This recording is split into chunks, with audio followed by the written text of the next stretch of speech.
The story of the United Kingdom begins with ancient times, long before its modern borders were drawn. Thousands of years ago, the land we now know as the UK was a wild and untamed place, filled with forests, mountains, and rivers.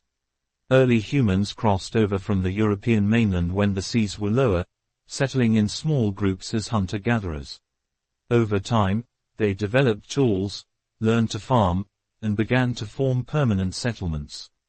The earliest known British settlers left traces behind, including mysterious stone structures. One of the most famous is Stonehenge, a circle of massive stones erected on the Salisbury Plain.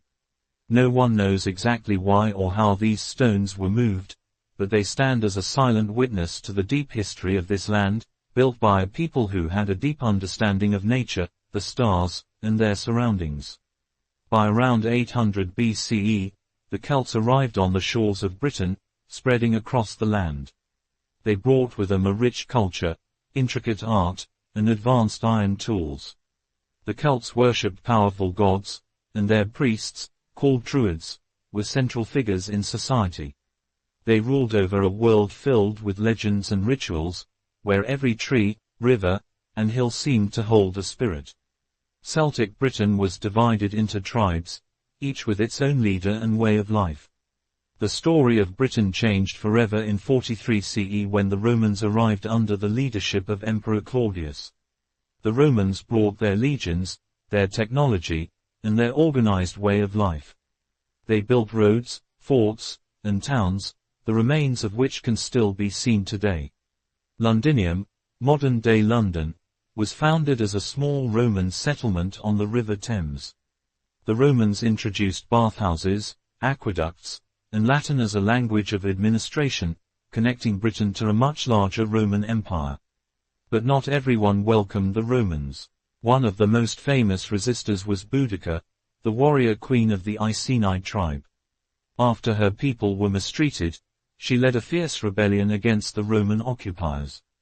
Though her uprising was eventually crushed, she became a legendary figure in British history, a symbol of defiance and strength. For almost 400 years, Britain was part of the Roman Empire. However, by the early 5th century, the empire began to weaken. The Romans withdrew their legions, leaving Britain vulnerable to invasion. Soon, new groups began to arrive, including the Angles, Saxons, and Jutes, Germanic tribes from mainland Europe. They settled across the land, pushing the Celtic peoples to the edges of Britain, into Wales, Scotland, and Cornwall. This period gave birth to the Anglo-Saxon kingdoms. Names like Wessex, Mercia, and Northumbria became powerful centers of control.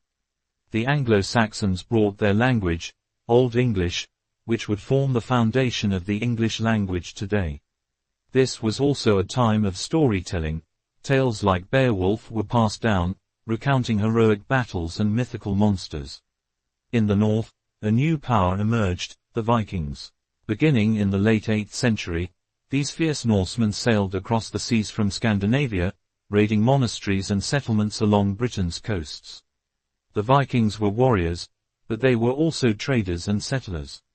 They established their own territories, particularly in the north and east, in what came to be called the Danelaw.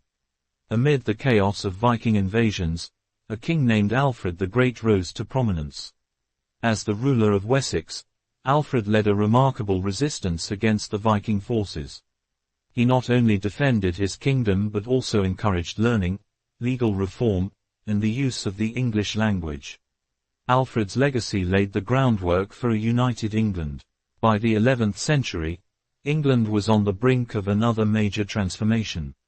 In 1066, William the Conqueror, Duke of Normandy, invaded England in what became known as the Norman Conquest. At the Battle of Hastings, King Harold II was defeated, and William declared himself king. The Normans brought with them a new feudal system, castles like the Tower of London, and the French language, which heavily influenced English over time. The Normans solidified their rule, but the other parts of the British Isles, Scotland, Wales, and Ireland, remained outside their full control. Wales was fiercely independent, with its rugged mountains sheltering princes who resisted English dominance. Scotland, under kings like Robert the Bruce, fought bloody wars for freedom. Ireland, meanwhile, experienced increasing Norman influence but maintained its distinct Gaelic culture. Over centuries, England grew stronger, unifying under powerful monarchs. Conflicts such as the 100 Years' War with France shaped England's identity, while devastating events like the Black Death in the 14th century reduced the population dramatically. Yet even during hardship, cultural and intellectual life flourished. The works of Geoffrey Chaucer in the Canterbury Tales captured the voices of medieval England. By the 16th century, England underwent seismic changes during the reign of Henry VIII. His desire for a male heir led to the break with the Catholic Church and the creation of the Church of England. This period of religious and political upheaval set the stage for future conflicts. Henry's daughter, Elizabeth I, would oversee a golden age in English history, marked by the defeat of the Spanish Armada and the flourishing of arts through writers like William Shakespeare. While England thrived, Scotland and Ireland continued to resist control. However, by 1603, the crowns of England and Scotland were united under James VI of Scotland, who became James I of England. This union of crowns brought the two kingdoms closer together, though they remained separate states. The 17th century brought turmoil.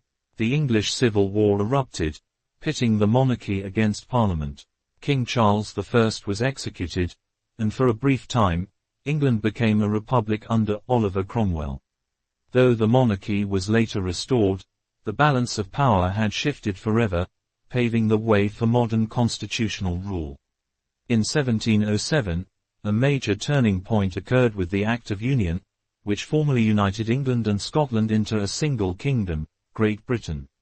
Later, Ireland would be brought into the fold, forming the United Kingdom of Great Britain and Ireland by 1801.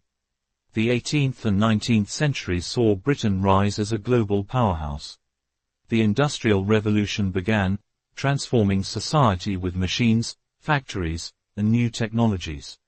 Cities expanded rapidly, and Britain became the heart of a vast empire that spanned continents, bringing both immense wealth and moral challenges. Britain's empire reached its peak in the 19th century, but change was inevitable. The 20th century brought two world wars, which reshaped the world and marked the decline of imperial power. Following World War II, Britain faced the need to rebuild and redefine itself.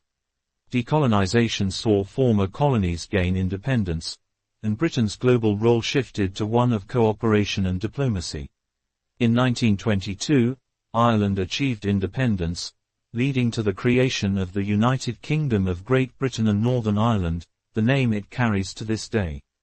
The latter half of the 20th century saw cultural revolutions, scientific advancements, and the rise of Britain as a modern democracy.